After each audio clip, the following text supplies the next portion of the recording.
Assalamualaikum warahmatullahi wabarakatuh. Pada kesempatan kali ini, kelompok kami akan membahas sebuah kasus dari kegiatan LCC MPR. Dalam kasus tersebut, regu B dan regu C memberikan jawaban yang sama kepada juri, namun mendapatkan penilaian yang berbeda. Regu B memperoleh nilai plus 10, sedangkan regu C justru mendapat nilai minus 5. Menurut kelompok kami, hal ini menunjukkan adanya ketidakadilan dalam pengambilan keputusan. Karena itu, kami mengaitkan kasus ini dengan sila keempat, yaitu kerakyatan yang dipimpin oleh hikmah kebijaksanaan dalam permusyawaratan perwakilan.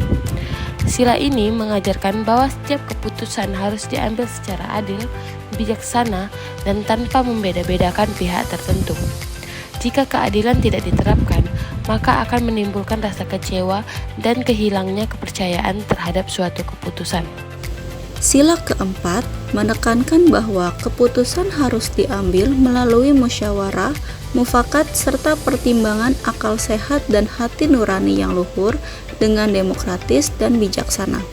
Tujuannya agar tidak terjadi tirani mayoritas, keputusan yang sepihak sehingga merugikan pihak lain. Kesimpulan dari tujuan sila keempat adalah Pancasila menciptakan kehidupan yang demokratis, adil, harmonis melalui musyawarah dengan menghargai pendapat orang lain serta mengutamakan kepentingan bersama. Pada kasus ini, juri memberikan perlakuan yang berbeda terhadap jawaban yang sama. Hal ini melanggar nilai kedaulatan peserta prinsip keadilan prosedural.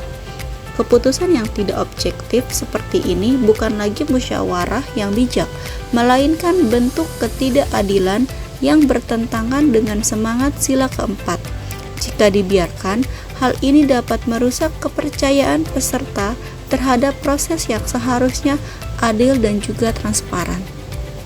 Sebagai tambahan, ketidakadilan dalam kasus ini juga melanggar sila kedua, yaitu kemanusiaan yang adil dan beradab. Setiap peserta berhak mendapatkan penilaian yang adil, objektif, dan dilakukan secara cermat.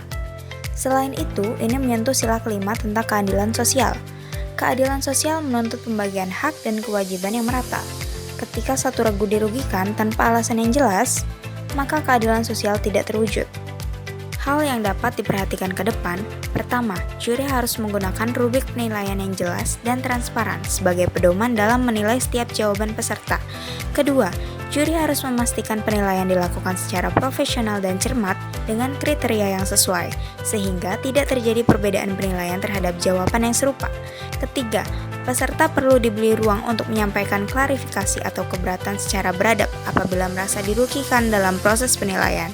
Sebagai kesimpulan, kasus yang menimpa SMA Negeri 1 Pontianak pada LCC 4 Pilar Kebangsaan tingkat provinsi di Kalimantan Barat menunjukkan bahwa sila keempat tidak akan hidup jika pengambilan keputusan tidak didasari hikmat, kebijaksanaan, dan keadilan. Sebagai warga negara, kita harus peka terhadap ketidakadilan sekecil apapun, karena kebiasaan tidak adil di ruang kecil akan terbawa ke ruang yang lebih besar dalam kehidupan berbangsa.